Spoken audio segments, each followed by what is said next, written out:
Hello, I am the Miami Autism Dad, Victor Antunes, the inclusive my realtor, and this is the Autism Podcast at Miami's Community Newspapers. Today I'm with my friend Jose Gregorisch. He is a high-functioning adult fire marshal, actually, so he's doing quite well for himself. And you were diagnosed just 1 year ago, but you say you've always just had like suspicions or doubts, or how would you phrase that? So, from a very early age, I mean, early, as far back as I can remember, um, I felt different. Even before I started school, I could tell that something was a little off. But it was when I started school and I started seeing how other children would sort of interact with each other, and wanting to, as a child. Like I have a very vivid memory of me feeling very alone very early on in school. And so I've always said there's a desire inside that is difficult to express to the outside, and it's part Especially of when you're a kid. especially absolutely, and it's partly how I sort of define autism as a person who's been diagnosed with autism now. When somebody asks me to explain to them and define what it means to be autistic, I say there's there's a there's a human spirit inside the shell that is aware of things that it isn't able to fully make the connection with the physical body to be able to express it outwardly. So, from an early age in school, I wanted to belong, I wanted to connect, but I didn't seem capable of being able to do that. It was almost as if every other child had been given an instruction manual. Did you have friends? No, I never had friends growing up. Did you have siblings? No, no siblings. I grew up as an only child.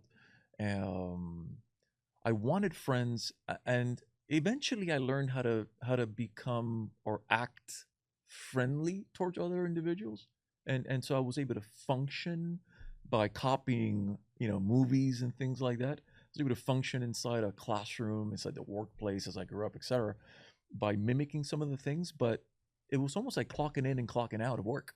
I would go in, I would go to school, I would interact with individuals, and then I would clock out, go home, and I could be me. Most of my life has been a tremendous act. My daughter, she's autistic. She's 8 years old. She's nonverbal. So she's very obviously autistic. Now, if you're a parent looking at a child like you back when you were 8 years old, Yeah. what would be things that a parent should be looking for? Um, you know, it's a spectrum, Mhm. right? And when you classify something as a spectrum, the answer to your question becomes inherently difficult. Um, for me, in my case, the preference to spend time alone, the hyper focus on whatever interested me. There were plenty of signs there with my diagnosis, which it used to be called Asperger's. You refer to it as high functioning. It's autism spectrum disorder level 1 is what it would be medically diagnosed as in today's world. But so the signs for that very specific thing I can speak on were that I would align my toys a very specific manner. Mm. I would react in what most, especially coming from a Cuban household, most parents would say, somebody who's not behaving properly, right? Because the reaction is not Typical. quote unquote typical. Thank Yeah. you. So if someone's working or playing on something and somebody wants to grab your attention, and the reaction is typically like, like what? Leave me alone. Can't you see I'm focused? Mhm. Difficult to explain, but you probably know what I'm referring to. Um, it I'll say this: forgetting about the signs or the medical portion of it, a parent's role is to constantly look out for their children, right? So regardless of what, if there's any incline on anything, educate yourself first, and then try to see how that fits into that algorithm. Is how I move through life. So you have to be able to be present for your children. You have to be able to be watchful of your children and look for little things that don't feel right. And if they don't follow that gut instinct, and whether it's autism or anything else, we're speaking of autism now. So if we were speaking about Asperger's or a autistic spectrum disorder level 1, if they like aligning things, if they like spending time together, if they seem to be very sensitive to their environment, loud noises, a parent knows right away. A parent can look at their child and go, man, this feels a little off, right? Go get tested, go get educated, go look into it. It may not be that, it may be something else, but you talk about being hyper focused, yeah, and wanting to be alone. Yeah. And this is interesting because I was listening to a podcast on Tiger Woods, and from a very young age, I mean, I saw him at 2 years old on some show on TV, and he drove that ball. I mean, like in a way that my little boy, when he was 2.5 years old, he was just barely, he couldn't even ride like a bike with training wheels. And this boy, he's driving the golf ball. And they said he was hyper focused and he wanted to be alone. So was Tiger Woods autistic? I don't know. And I don't want to like get into that. Yeah. But here's the point. Let's say his parents had said, you know what, that boy's alone too much. Let's make him be around other kids more than he wants to be. He might not be Tiger Woods. So how do we balance that? So interesting thing, right? Because man, there's so much. That's a very deep question. Yes and no, and I'll explain what I mean. I wasn't pushed to interact with other children. I've seen the difference it's made in my own children who were diagnosed with autism to get early intervention and early therapy, and it does make a difference. I would say that done from the right place, not changing who that individual is at their basic level, but some form of interaction, some form of introduction to it, and then feeling it out and seeing how they react to it, and maybe it's something they gravitate to, may not be a bad thing. And I don't know, I'll explain why. There is a human being stuck inside here, and I talked about this earlier. I wanted to interact with it, I just didn't know how. I didn't know how it came so easy for them to form friendships and hang out and talk to each other. And to this day, I'll be the first to tell you, it has taken me a very long time to get to the point where I'm comfortable enough in my skin. A lot of work went into what you're seeing in front of you right now. I would never, ever, years ago, be capable of sitting across from you and have this conversation one-on-one. I was always more comfortable addressing a crowd for some bizarre reason. So from a young age in school, I had to stand up and speak in front of the classroom on a topic that they let me pick. Then I rocked it, and people would go, "Man, your child is so smart. He's so good at this and he's so good at that." But for me, having to interact with someone on one-to-one is something I had to hone, and it took years to do that. And it came from purposely placing myself in very uncomfortable situations. To your point, should the parents do that? Would it have made a difference in anyone's life to push their children a little bit harder? That's a fine line. It's a fine line, but one that cannot be ignored. I can tell you that it probably would have worked wonders for me, but then I also wouldn't be who I am today.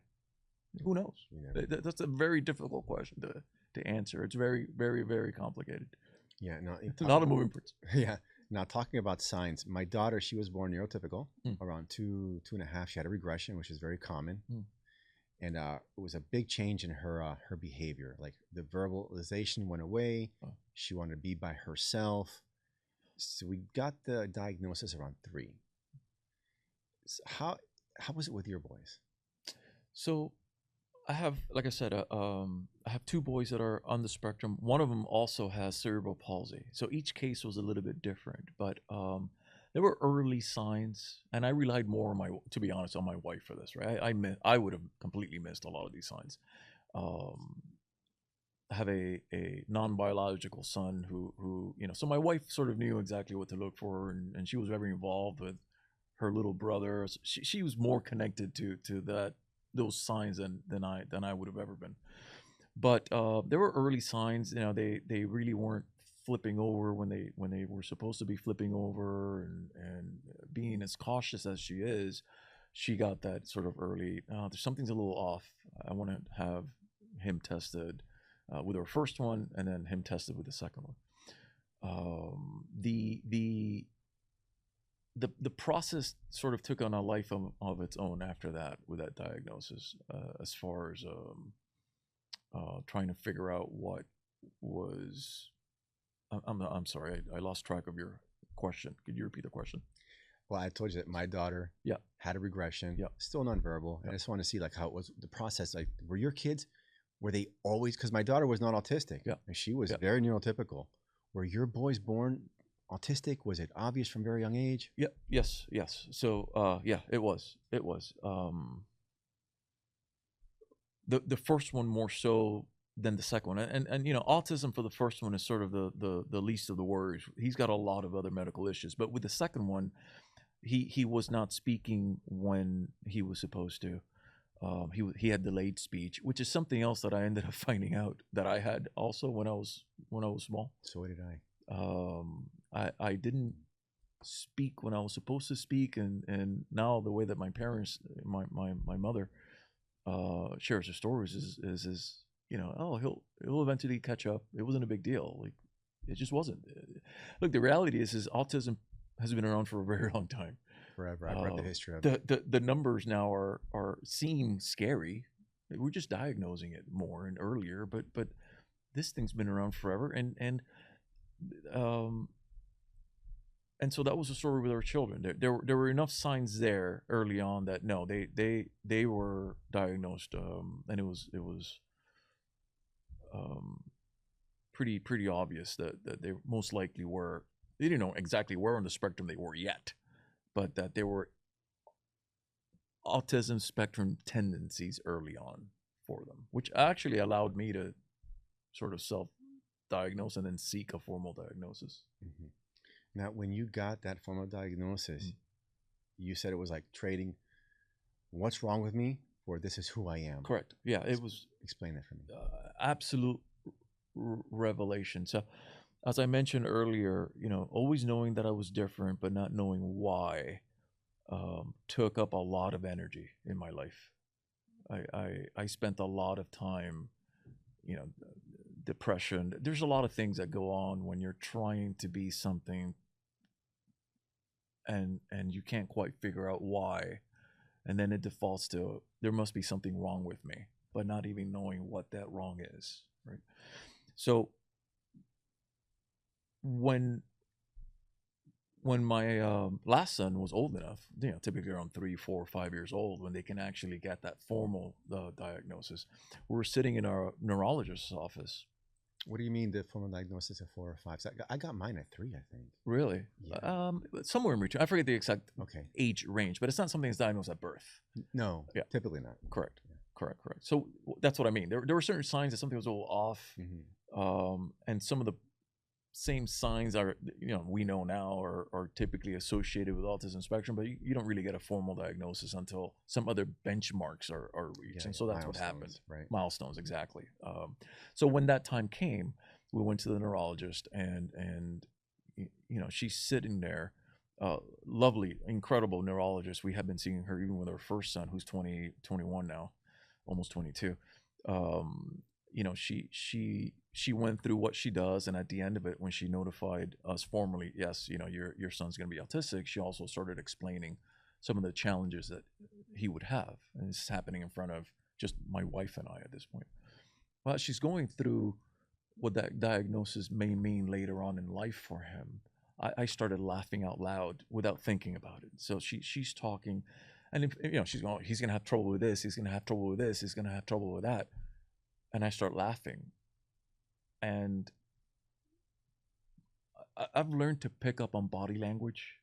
So for me, communication and the words that come out of people's mouths, I don't pay a lot of attention to. It's just part of who I am as a person with autism, as an autistic person. I had to learn how to read body language as a young child in order to sort of copy and emulate and make a connection, right? A mask. but a connection nonetheless. Because there's this human soul stuck in here that I don't believe has autism, but isn't able to translate that into the external body. It was very obvious that my laughing out loud did not go over very well in that room, and I quickly kind of just went back and caught myself. I knew what I was thinking at the time. I just couldn't explain it, and it wasn't until a few days later where it finally dawned on me that what she was describing would be a difficulty for my child. She was describing me. Like, she was describing all the things that I had gone through. She was describing all the challenges that I had to face, and the laughing was more from a place of, like, he's gonna be fine. He's gonna be okay. Like, I know what I am. I know what I've accomplished. I know what I've had to fight for, and I know where I've been. And this is not making the link at this point yet that I was autistic. That's important to mention that. So she, he's diagnosed with autism. She's describing what challenges he's going to have. I'm laughing at the fact that, like, I don't know a lot about autism at this point, but I know that whatever she's describing, I've been able to get through. And it wasn't until like months later where I went, wait a minute. If she was describing autism and I feel this way about it, maybe I have autism too. And that kind of got thrown in the back of my head for a couple of years. How old are your boys? How old were you when your boys were diagnosed? Oh my goodness. So math is not my strong. That's part of my autism thing. Math is not one of my strong suits. But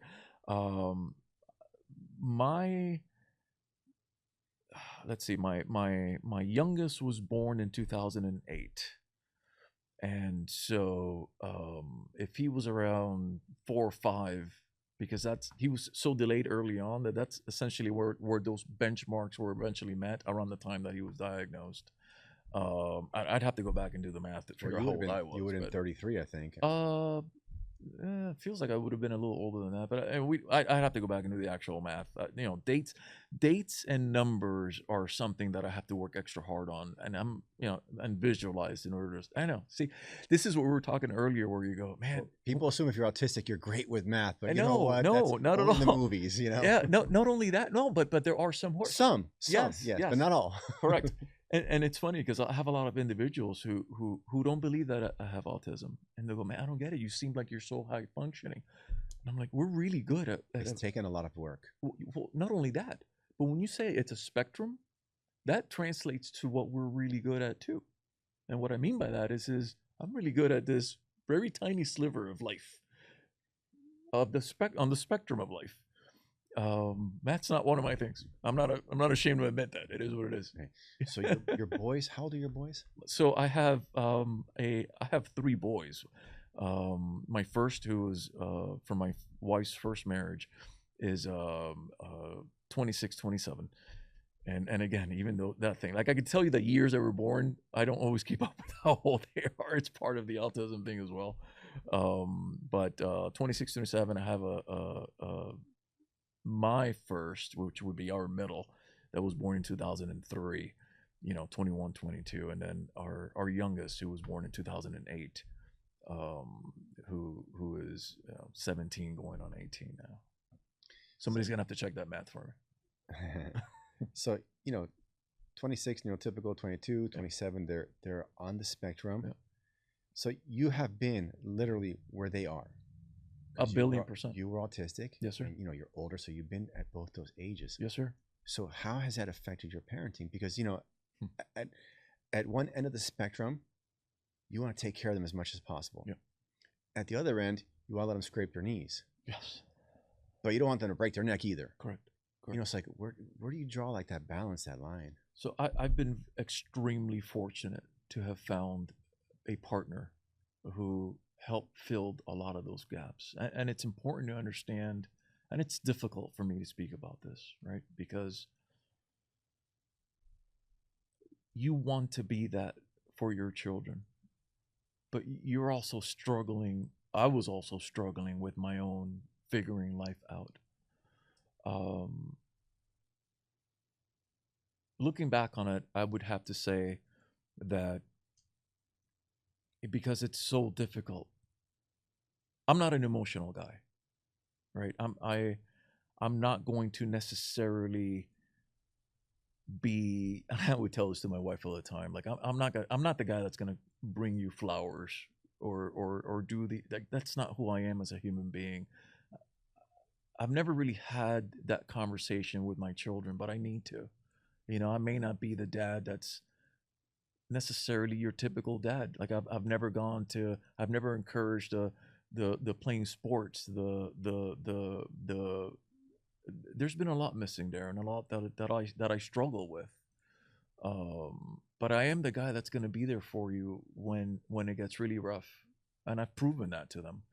In other words, I may not be the husband or the father who is there encouraging some of the neurotypical things that I think most fathers would. But if you go to school and a teacher's telling you that you're not going to amount to anything, you believe me, dad will be there. And I've shown up and I've fought the fight and I've gotten, to the point that I need to in order to ensure that the children are protected. So, it's a partnership. My wife fills in the emotional role, and I feel more of the being there when times get tough times. I don't know how else to really explain that. It's difficult. Oh, you're doing a good It's job. hard. You're doing a good job. And I've had quite a few autistic persons on the podcast and parents, and they talk about the ableism, where they have had to fight for their kids Yes, sir. to get not extra, just what they're entitled to. 100%. Like I had these violin players on, and they tried out for the choir, whatever it is that the band. It's probably not the band class, but because it's violins. But they tried out, and they didn't get in. And with violin, you can look around and you know who's who.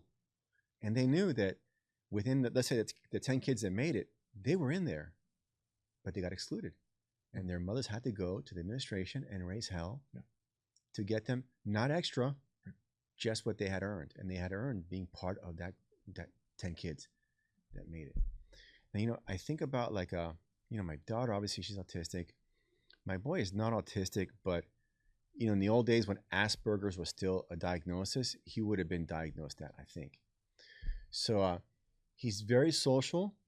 At the same time, though, sometimes he's inappropriate. Like he's very big, like he's very strong and physical, and he'll hit other kids. Yeah. So I find myself, because I, as a kid, had a very hard time making friends. And I didn't have anybody intervening on my side to help me out. So I find myself intervening with my boy, with little kids. Mm-hmm. Oh, he's sorry. Nacho, say you're sorry. Okay, I'm sorry. And helping him form these friendships. And I think over time that he will learn, the social cues. Okay, I can't hit. I can't do this. I can't do that. And at the same time, when it comes to playing sports or roughhousing little kids, scrape your knees, get a bloody nose, like whatever, go get it. But I do find myself socially helping him to fit in and have friends, because I remember how much I struggled and suffered. I remember this one story. I might have been like 7 or 8. I was at a new grade school, and I was on the second floor, and my big brother, he's 2 years older, he's down below in like the play area playing with all his friends, and I didn't have any friends, and I could not make friends. And I was like so envious of my brother, of how just natural he made it look to have friends. And I couldn't make a single friend. It's like I see my boy now, it makes me like sad to think about that, because you're a little kid. So fuck. So I think about my boy. It's like, that's not gonna happen to him. You don't know that, Victor. Well, as much as I can help it, he's not gonna go through that. And you should feel really good about that. Brother, it was not easy for me to make friends either. Listen, the diagnosis at 48, 49, whenever it was, when I was able to accept the definition of why I was the way I was, and this is why I say it, a lot of parents are afraid to go, hey, you're different, and it's okay. I have done that for my child, actually, now that I think about it, and that's how I show up for him. I went, you have autism. By the way, the reason I fought, because it was not easy to be diagnosed as an adult, but the reason I fought myself so hard because you take a chance, right, to go out there and go, hey, I'm autistic, was because I saw my son struggling in high school. I saw him. He's in high school. I saw some of the struggle with making friendships. I saw him wanting to make friends. A lot of what you're describing. And the only way that I knew how to make that better, because I'm lacking the skills to do the emotional things that you're attempting to do, was to finally say, you know what, I'm going to seek a diagnosis, and if I am, then we'll see what comes of it. I kind of took a chance, and it ends up that I was diagnosed, and the first person I told was my son. Really? When I got the diagnosis, I came home and I went, I need to talk to you. And I sat him down, and I shared with him that I had been diagnosed with autism. And he and I had never had that conversation, right? I did the typical parent thing, which is to pretend that everything's okay and do a lot of what you're describing. But I went, you're autistic too. And I knew he knew that, but he'd never heard it from me. How did he take it? His reaction was, no kidding, Dad. Like, he knew all the time that I was autistic. And we had it. That you were? Yeah, no, that I was. Really? Yeah. Interesting. He's like, he kind of laughed it off, like, yeah, no kidding. And so we had a long conversation, and I said, son, it's important to me that you know that we're alike. And I don't know how else to explain this to you, but by me being diagnosed with autism, and you being diagnosed with autism, I want you to see me and the life I've led and the way that I've raised you, and know that you're going to be okay. That even though it doesn't feel like you're capable of making those friendships now, that you're not capable of doing all these things, you're capable of anything you set your heart to. And if you do something often enough with the desire of wanting to do it for the right reasons, eventually the right people will gravitate. So where I said earlier that I grew up not knowing what friends were, not knowing what wanting it, but not being able to have it, since I've been diagnosed with autism, and since I took that mask off, I can tell you that I do have friends now. There's a group of individuals that I've been able to show up for and say, hey, I've got autism. This is who I am. The hiding behind and hiding the quirks and we're our own worst enemy. And it didn't help, or it can't help, for parents to shield the children. They have to be exposed to that. They've got to figure it out on their own. They have to want it bad enough. Human beings will not change who they are, no matter what it is, whether they're trying to lose weight. You go to the doctor tells you, if you don't lose weight, you're going to have a heart attack. And you go, oh man, that's scary. And maybe you eat well for 2 or 3 days, but you want that, whatever it is that you love, more than the fear of what that could turn into if you follow down that path. And maybe one day you wake up and you start having chest pain. And maybe you wake up and you've had a heart attack. Well, now that shift of values changes for you. Nobody changes who they are until the thing becomes more powerful for them than the other thing. I could not change who I was until I saw the pain in my son's eyes of what he was going through. And that shifted the dynamics of everything for me. And I speak about my early one, but everything we go through as a parent, parenting is a two-way thing. It's not one way. 3 ways, because you get your wife. Yeah, absolutely, 1,000,000,000%. But speaking, of me personally, when I look back on it, I'm sitting here going, I'm parenting, and I realize now that there's a ton I've learned from my children. I'd say just as much from parenting than from being a parent. The act of parenting and the feedback and the because nobody gets a manual for that either. No, and the one you get from your parents sometimes ain't the best one either. No. I've always said, the way that we're raised either turns you into what you watched or it turns you completely against it. I did not grow up in a stable household. I grew up in a house where, you're looking back on it now, parents sometimes stay together because they feel it's what's best for their children. And I sat there going, man, I wish you guys had gotten divorced. It would have been a heck of a lot easier for me. But That's what it is. that's life. Yes, sir. So the boy you told, was this your older one? My youngest. Oh, your youngest. And how about your older boy, the one in the middle? So my middle son is a little bit more. It's a more complicated case. My middle son has a myriad of issues. One of them is cerebral palsy. Can you unpack that a little bit? Yeah, I can. So, oh boy. So when my wife and I got married, and we moved to our first home where we live now, about 3 years later, we had Sean, our middle son.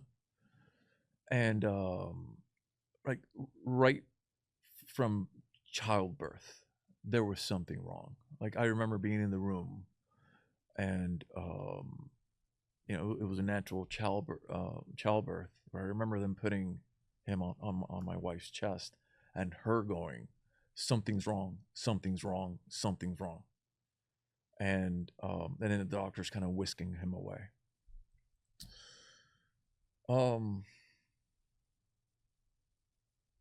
Cerebral palsy affects your musculoskeletal system. So essentially, in his particular case, and it's cerebral palsy. It affects a part of his body more than the other, but it affects his muscles. So semi-paralysis. There's a gray matter portion of the brain that didn't fully develop, and so there's also, and I have to be really careful here because at the time when he was born, it was they referred to it as mental retardation, and I know they've gone away from that term now. But he's delayed both in cognitive and physical being, right? The sweetest boy in the world, like the most loving. I am mostly who I am today as a public servant because of having to not just deal with that, but what he taught me about what was really important in life, right? And when you talk about unpacking it, we got to get deep into who I am as a human being today, and who I was initially. So 300 words or less. My parents left Cuba when I was 8 years old. We got to this country chasing the American dream. It's instilled in you. You got to work hard. You got to work hard. You got to work hard. You got to work hard. You got to make money. You got to make money. It's about making money and having a lifestyle that we would not ever be able to have in our home country, in Cuba, wherever it is you come from. It doesn't matter.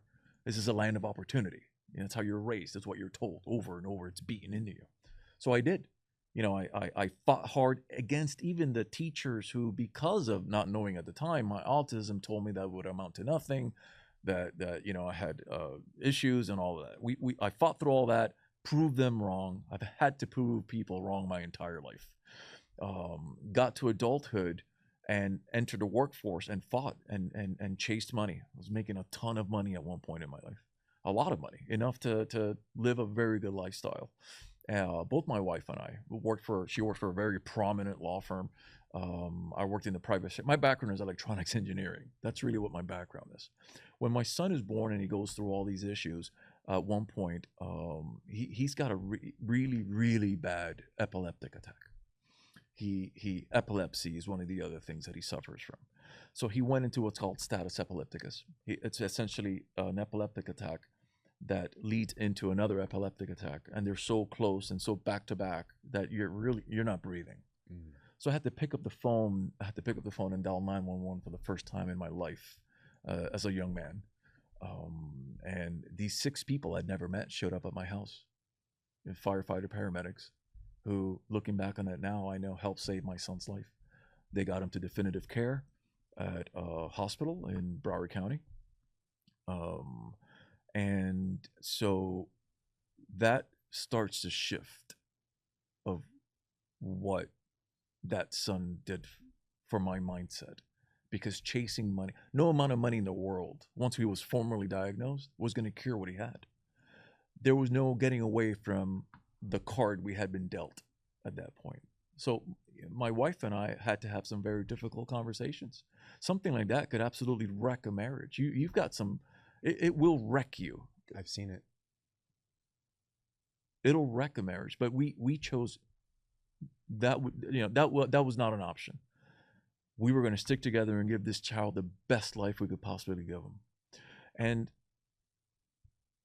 skip ahead 5 years, I wake up one morning and I looked at my wife and I said, I'm not happy. I don't feel fulfilled. We're making a ton of money, but we're not like, what are we going to do? I don't want to do this anymore. I want to give back to the men and women that helped save our son's life. And I logged on to the city where I worked for, the website, and they had an opening for a communications technologist there, and I applied for and got that job, and sort of, got out. It took a close to a $50,000 pay cut when I left the private sector to work in public sector. I spent 17 years in the private sector. I've been 17 years now in the public sector, dedicating my life to giving and protecting others, right? And it's been a complete shift. My wife did the same thing, because I eventually sort of went back to school. I was 37 years old, went back to school, so I would work during the day. I would go to school at night and became a firefighter paramedic and sort of worked my way up to become a fire marshal now. But my wife left that law firm and attended school, and we planned everything to the day, and money was tight, and failure was not an option, because if we failed any test, there's a point there in our life where, had we failed, we may be living under a bridge right now. I mean, it got that close where there was a ton of planning that needed to go into play. But she did it, and I'm super proud of her. She's now a neonatal nurse practitioner at the very hospital that also helped save our son's life. And so, very famous person once said, life, when you look backwards, only makes sense because you're able to connect the dots. And it's easy for me to sit here now, and it's easy for me to be able to express these thoughts to you now. Most people, and it's funny, I laugh because a lot of folks go, man, you don't look autistic, or you don't sound autistic, and they don't realize the amount of work, pain, and suffering that's gone into, and not only the pain and suffering, but the reasons why you do it. You do it for your children, you do it for the benefit of humanity, for everything else that's worth living. Autism is not a disease. I call it my weapon of mass creation. I've been given a way of thinking that differs from those around me, and it's only now that I was formally diagnosed that I'm able to apply some of that, and by showing up and taking the mask off, it's allowed me to have some real conversations with people. When I show up, when I used to show up and not tell people who I was,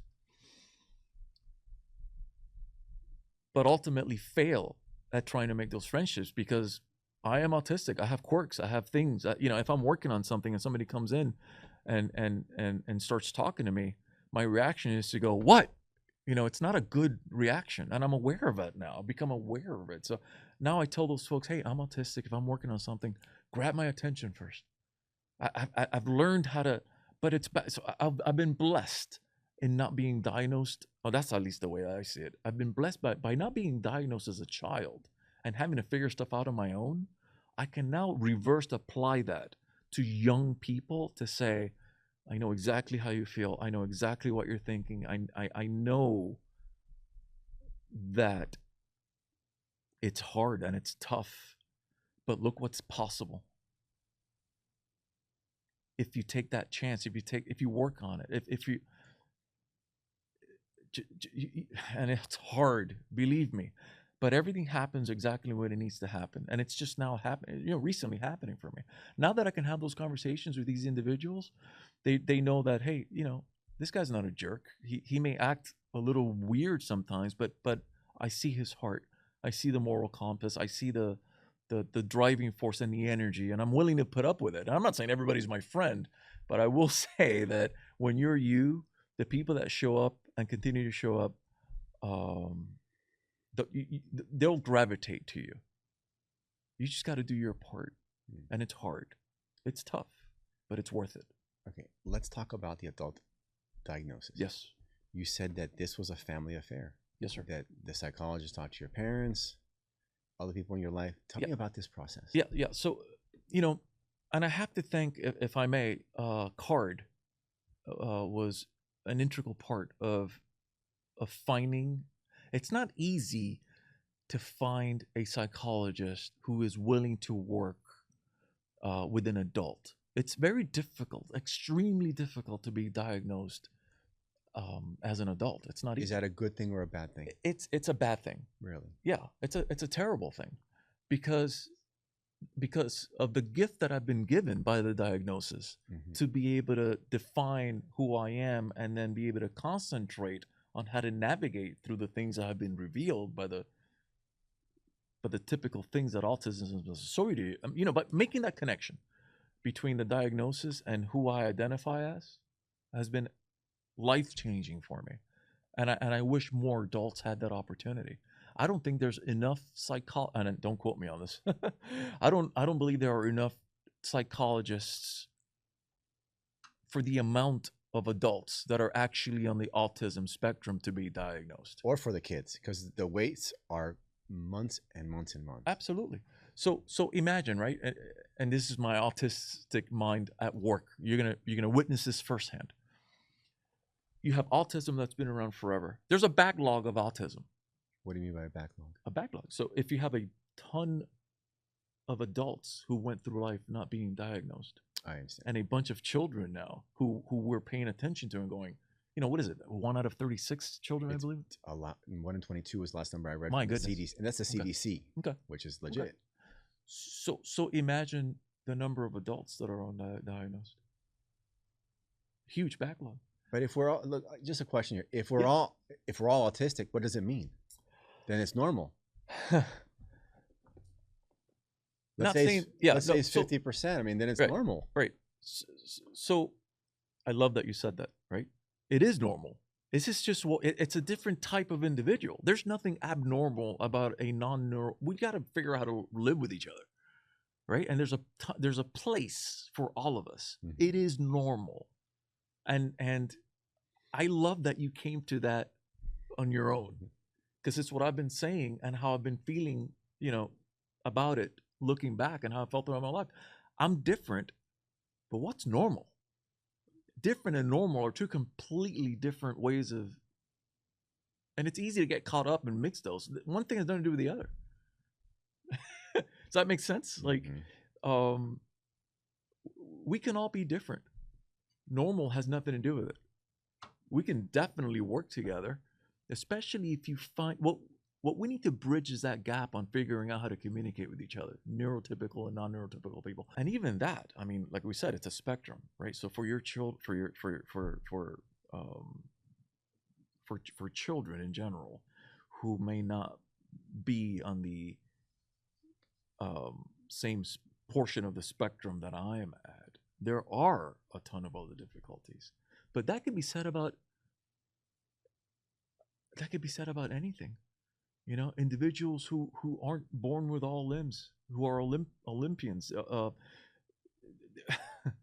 What's normal? And who cares? Find what you can do, what you're great at, what you're passionate about, and then find the people who can support you get to that dream, and eliminate the folks who are going, oh, they can't do that. They can't do that because they're not normal. I think those people are fading away because it's so obvious now that they're so wrong. Yes, sir. That I think that they're fading away. And I think that, like, when I look at least, I'm going to think of Miami-Dade County. This is where I live. That there's a good faith effort from the very top to the very bottom to be aware and inclusive. And people that those jerks like that, that you think to yourself, where did you come from? That you can, like, not just think that way, but think it's okay to say that. I think they're going away. I hope because so. now if you hear that, you're like, wait, what did you just say? You can't say that. first of all, it's not true. And whose truth are we going with? So hopefully, those conversations you had when you were a kid that you're not going to amount to anything. I don't think that if they're still happening, they're few and far between. I hope so. I certainly do. And I think the more that individuals such as yourself who are willing to bring individuals such as myself out here, the more we share our stories, your personal story, my personal story, the more it becomes sort of it's an education thing. Totally. We're all afraid of hurting people's feelings. Exposure thing too. Yeah. Just being exposed to it. Well, there's exposure. But I was having this conversation earlier. I grew up where, you don't talk about somebody's whatever it is. If you saw somebody that was struggling with whatever it is, you wouldn't draw attention to it. I've never found someone who had any sort of developmental anything who wasn't very proud of who they were. Never. I've never spoken to someone who said, it just doesn't happen. I feel sorry for myself, or it just doesn't happen. When you really have those conversations, they're like, what do you mean? I don't understand what you're talking about. You know what though? Here's the thing. I'm working with this printer and he's got this very rare genetic condition that, it shows in his appearance and the way just physically, and he doesn't like being in public. I'm not going to say his name because you might be able to figure out who he is, and that's his story to tell. Yes, sir. But he does feel like, I don't say the words shame, but he doesn't want to be in public because he's embarrassed. That's the word he said. And I was like, dude, of what? Yeah. Of what? You just are the way you are. And actually, when you tell me you have this condition, I want to help you more because my daughter's got her own condition. So that still, unfortunately, is there a little bit. But bless you for that, because that's what we need, right? I've felt that. We've all felt that way. The wanting to show up and taking the masks off is the most difficult part of this journey. Once you do it, if you're able to get enough individuals to help that individual get past that, they will one day thank you for it. And the fight's worth it. I'm here to tell you. The fight that's what it's, we talk about inclusion, we talk about all these things. Those are just words, You got to actually show up and be there for that individual. Got to be action. Listen, it has to be action. I'm going to help him get past it. Good. And one day he's going to be on this podcast. Bless you. Yeah. Jose, we're way over time. I've got 5 last questions I want to ask you before we wrap it up, okay?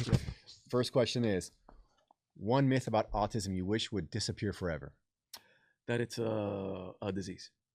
Okay. That we are different. That we don't want the same things other people want. We all want the same thing: meaning, purpose. That's it. Just it expresses itself in different ways. 100%. Yeah. Second question: the biggest misunderstanding about late diagnosed adults? That we're faking it. That it's not real. Yeah. How could you possibly have gotten to where you're at? Especially you, because you're very accomplished. Ton of work. Yeah, ton of work and suffering. Yes, sir. Third question: a leadership lesson autism has taught you? Patience. Patience, yeah.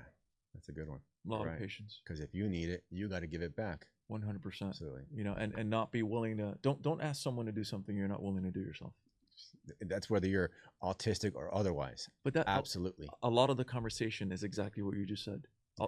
And when you said that they weren't asking for anything more, they were asking for the same opportunity. Yes. That's exactly what that they point. Deserve. Yes. We're not asking for anything more. No, just what you've earned. Just what you've earned. Yeah. Fourth question: one piece of advice for parents raising autistic kids? Protect, but don't be in the way of your child's progress. Don't overprotect. Don't hinder, maybe. Correct. Yeah, it's more hinder. I don't think a parent's capable of understanding the phrase "don't overprotect." You're right.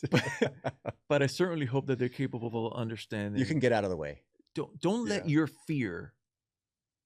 Don't let your fear be reflected in your child's potential.